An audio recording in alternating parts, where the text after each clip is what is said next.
Kolkata ডায়েরিজের chapter 6-এ আমরা যাচ্ছি সবার খুব চেনা একটা জায়গায়। বিকেল 4টে নাগাদ সবার প্রথমে আমরা হাওড়া থেকে লঞ্চে করে বাবুঘাটে গেলাম।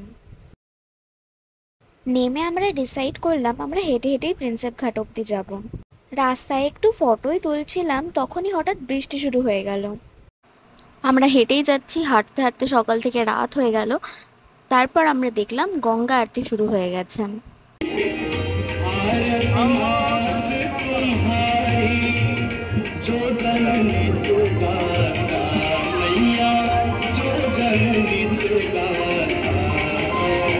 ছটার সময় গঙ্গা আরতি শুরু হয়। গঙ্গা আরতি দেখে আমরা তারপর প্রিন্সেপ ঘাটে চলে গেলাম।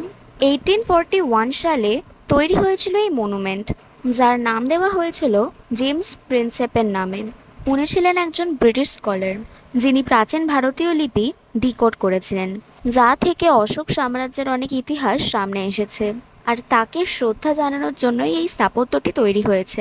তো আজকের জন্য এইটুকুই। দেখা হবে কলকাতা রাইজের পরের চ্যাপ্টারে নতুন জায়গা এবং নতুন গল্প নিয়ে।